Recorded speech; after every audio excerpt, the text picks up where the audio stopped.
We're diving deep into the soul of the rose by John William Waterhouse in this month's Seek Out the Arts.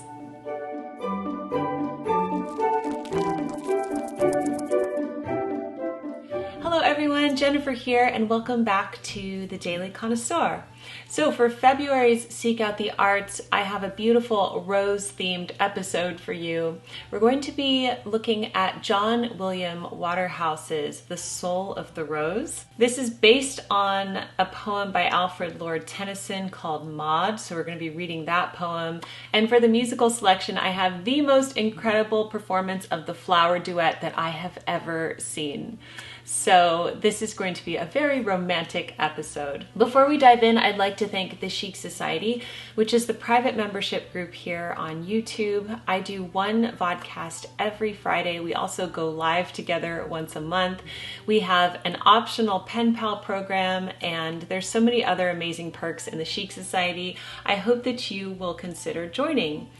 Membership is only $1.99 a month, but we also have upper tiers as well that get a mention in one video a month. So make sure that you stay tuned to the end of this video when I share the top tier elegant connoisseurs with you. Okay, so let's dive into this month's painting, which is The Soul of the Rose by John William Waterhouse. I don't believe we've studied any Waterhouse pieces in this series, but I've always been fascinated with his work. He's most famous for The Lady of Shalott and Ophelia. I do want to study those paintings as well at some point in the future. But today we're going to look at The Soul of the Rose. I have a bit of a rose obsession.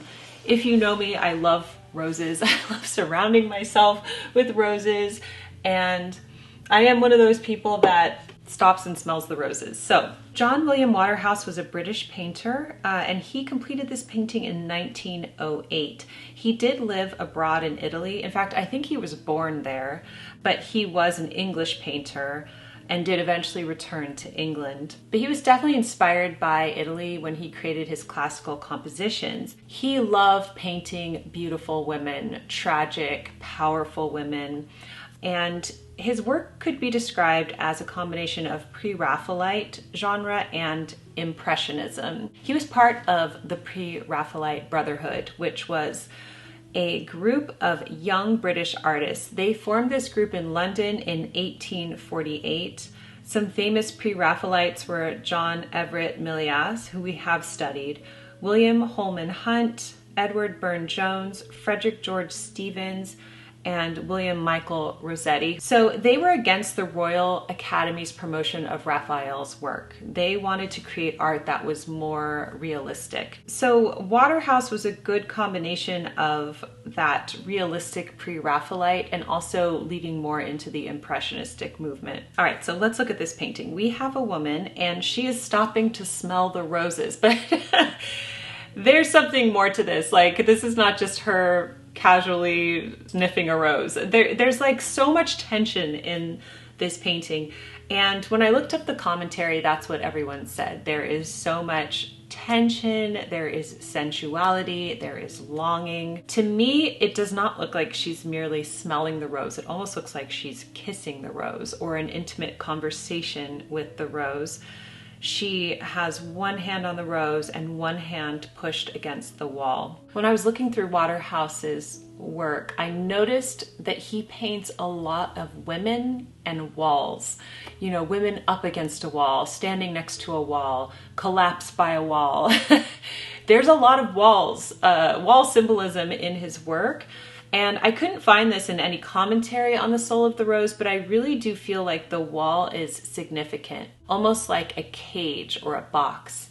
Now, this wall is beautiful and covered in climbing roses, but that doesn't take away the fact that there is like a restraint there, you know? The energy that I get from this woman is that she has deep longing, she has deep passion, she wants to experience things or express herself, but she is confined in the walls of this garden. So that's what I got from this. So Waterhouse normally would take inspiration for his paintings from Greek mythology, Shakespeare, Arthurian legend, and this one is not so ancient. Instead, this was supposedly based on the work of Alfred Lord Tennyson and his poem Maud, which we will read in just a moment. Commentators would say that there is a restrained sexuality here, a longing for invisible love. I definitely get that from watching this painting. Waterhouse personified the rose, and in that sense, I really do feel it's almost like the rose is a man or a lover or someone she misses. It's not just a flower in this sense. The female figure in this is unknown, but she's a study in the Arcadian imagery of the early 20th century. She is beautifully adorned. I love her hair. I love that beading that comes from her obviously long hair that she's done up in this low bun. She has a beautiful dress or kimono or robe on, and she is a beautiful woman. We do not know who she is exactly. The female figures in his works were rarely identified, but critics have commentated on their life and vitality. This painting is not only a study in Arcadian imagery, but it also serves as an important example of the artist's talent as a portraitist, and that is according to jwwaterhouse.net, which I'll leave down below. So before we read the poem that this painting was based on, I wanted to share the musical selection with you. We have a flower theme this month, the month of Valentine's Day, and also spring is coming as well. So I have a performance of the Flower Duet for you. Now, if you think you don't know what that piece is, I guarantee you do. Once you click on this video, it's that beautiful da da da da da da da da. It's that iconic piece. It is Delibes' Lakme. So, but this performance is by Nadine Sierra and Pretty Yende, and the two of them together have so much chemistry, and this performance, oh my goodness, like, oh, to be in the audience when this was happening. It says Pretty Yende and Nadine Sierra, two of the brightest stars in the operatic firmament, joined forces for a varied program of arias and duets, celebrating and reflecting on the joys and challenges of life. This was recorded at the Paris Philharmonic in March of 2023. So it's about 7 minutes long. I highly recommend you listen to it. And also throughout the month, you know, kind of put it on when you're doing the dishes and things to elevate your life. This is like a top tip. Okay, so now let's read From Maud by Alfred Lord Tennyson. So we read his poetry last month as well, but I do think that if we're studying the soul of the rose, I want to look at the poem that it was based on. Okay, so it's rather a long poem, but here we go. Come into the garden, Maud, for the black bat night has flown. Come into the garden, Maud, I am here at the gate alone. And the woodbine spices are wafted abroad, and the musk of the rose is blown. For a breeze of morning moves, and the planet of love is on high, beginning to faint in the light that she loves, in a bed of daffodil sky. To faint in the light of the sun she loves, to faint in his light and to die.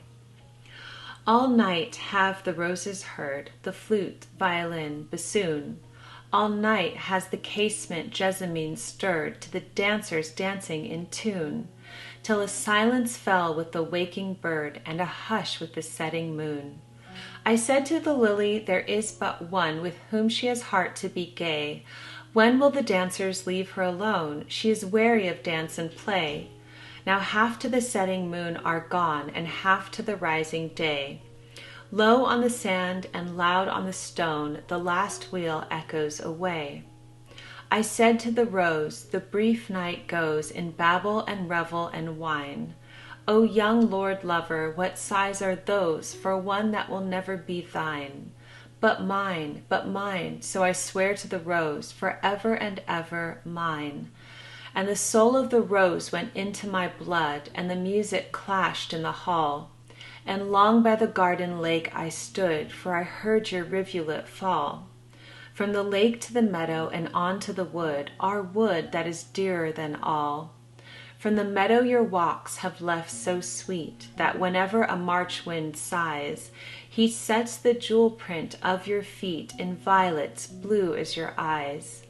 To the woody hollows in which we meet and the valleys of paradise, the slender acacia would not shake, one long milk bloom on the tree. The white lake blossom fell into the lake as the pimpernel dozed on the lea. But the rose was awake all night for your sake, knowing your promise to me. The lilies and roses were all awake, they sighed for the dawn and thee. Queen Rose of the rosebud, garden of girls, come hither, the dances are done. In gloss of satin and glimmer of pearls, Queen Lily and Rose in one. Shine out, little head, sunning over with curls to the flowers and be their sun. There has fallen a splendid tear from the passion flower at the gate. She is coming, my dove, my dear. She is coming, my life, my fate. The red rose cries, she is near, and the white rose weeps, she is late. The larkspur listens, I hear, and the lily whispers, I wait. She is coming, my own, my sweet. Were it ever so airy a tread, my heart would hear her and beat. Were it earth in an earthy bed, my dust would hear her and beat. Had I lain for a century dead, would start and tremble under her feet and blossom in purple and red. Wow, that poem is just so beautiful. So the line, the soul of the rose, is in one of the later stanzas there, and the soul of the rose went into my blood. This poem, this poem is like just absolutely stunning. I do love how Tennyson personifies the flowers, and they each have a different take on this. Especially at the end there where it says, the red rose cries, she is near. The white rose weeps, she is late. The larkspur listens, I hear. And the lily whispers, I wait. Okay, absolutely beautiful. Okay, so I hope that you enjoyed that poetry reading and that it really matched with the painting for you, and also that you enjoy the musical selection this month as well. I would like to thank the elegant connoisseurs who are the top tier members in the Chic Society. I'm going to share them with you now. The 90-Day Memoir with Alan Watt, beginning January 30th, 2025.